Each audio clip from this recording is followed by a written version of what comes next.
If you could ask God any one question and you knew he would give you an answer right now, what would you ask him? What would you ask?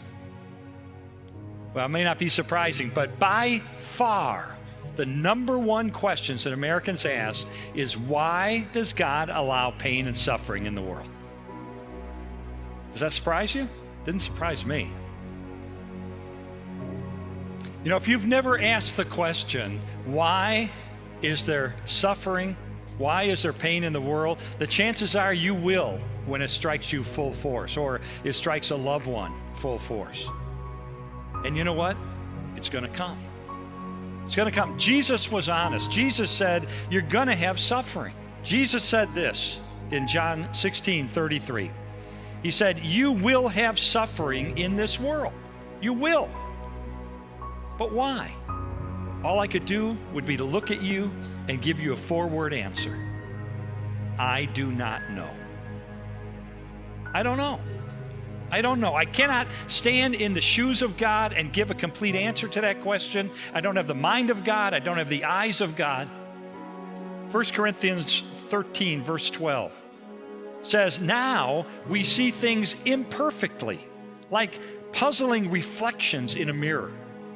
But then we will see everything with perfect clarity.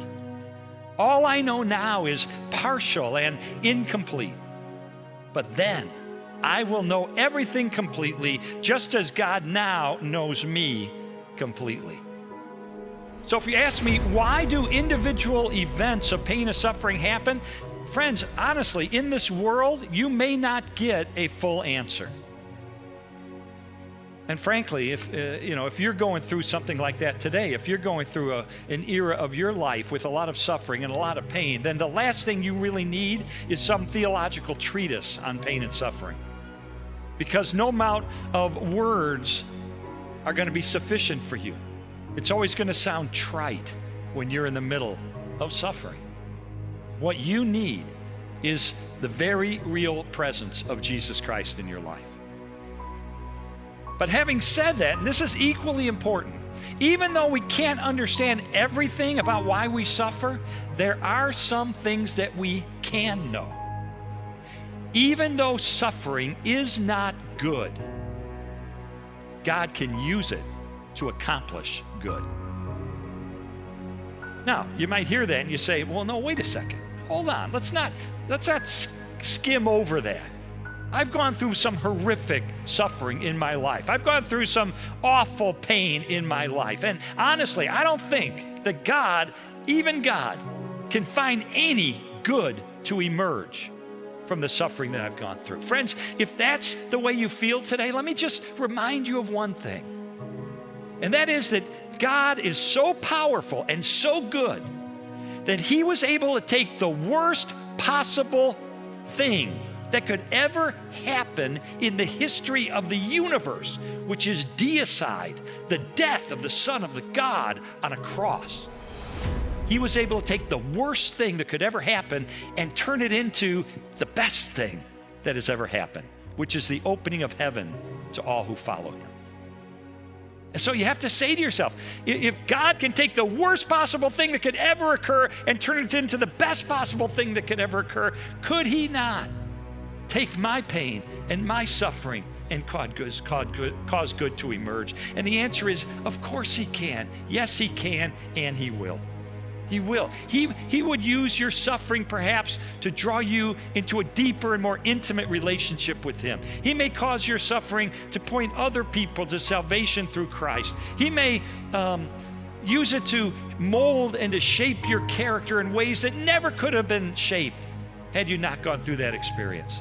There are a myriad number of ways that God can and he will cause good to emerge from your suffering if you are committed to following him. We decide whether we're going to turn bitter or turn to God for peace and courage. We make that decision when tough times come. We're going to turn bitter, or we're going to turn to God and receive peace and courage. We've all seen examples in our lives of how the same kind of suffering has a completely different effect on two different people. Some people become angry and bitter and turn inward because of the suffering they've gone through. And yet somebody else can go through the same kind of suffering and they come closer to God and closer to people and more loving and more tender. In other words, someone can lose a child to a drunk driver and turn inward with rage and bitterness for the rest of their life. But someone else has a child lost to a drunk driver and they go out and they start Mothers Against Drunk Driving. One philosopher said this to me. He said, Lee, I believe all suffering is at least potential good, an opportunity for good. He said, it's up to our free choice to actualize that potential. He said, not all of us benefit from suffering and learn from it because it's up to us. It's up to our free will. So we make the choice. Are we going to run away from God or are we going to run to God? So let me finish that quote that I started this message with, because I only quoted part of this verse, John 16:33. I want to put it into context now. The entire verse says this: I have told you these things so that in me you may have peace. You will have suffering in this world, but be courageous. I have conquered the world. In other words, he offers us in the midst of our suffering the two very things we need the most. He offers us peace for the present and courage for the future. How? Because he's conquered the world. Because through his own suffering and through his death, he has deprived the world of having ultimate power over you. Suffering does not have the last word anymore. Pain does not have the last word anymore. God has the last word. Jesus is the last word. You see, God's ultimate answer to suffering is not just an explanation, it is the incarnation. Suffering is a personal problem. Therefore, God sent a personal solution in Jesus Christ. God is not some distant and disinterested deity. He, through Jesus Christ, entered into our pain, entered into our suffering. And Psalm 34, verse 18 says this: the Lord is close to the brokenhearted, and he saves those who are crushed in spirit. This wise philosopher that I got to sit down with said this to me at a time in my life when I was going through some tough times. He said, Jesus is there in the lowest places of our lives. He said, are you broken? Jesus was broken like bread for you. Are you despised? Jesus was despised and rejected of men. You cry out that you can't take it anymore? Jesus was a man of sorrows and acquainted with grief. Did someone betray you? Jesus was sold out for 30 pieces of silver. Are your tenderest relationships broken? Jesus loved and he was rejected.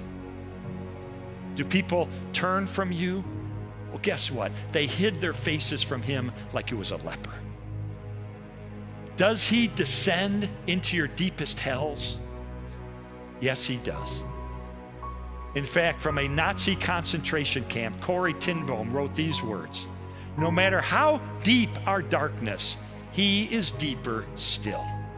He is deeper still. Every tear we shed becomes his tear. And then the wise man said this to me.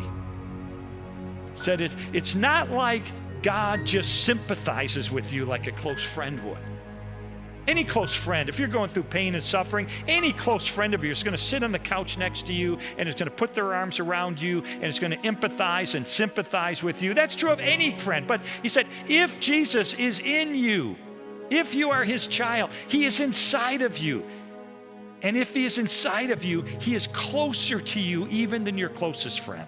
And therefore, your sufferings become his sufferings, and your sorrow becomes his sorrow. And so, friends, when tragedy strikes, and it will, or when pain comes into your life, and you know it will, then you have a choice to make. Do I turn away from God and turn bitter?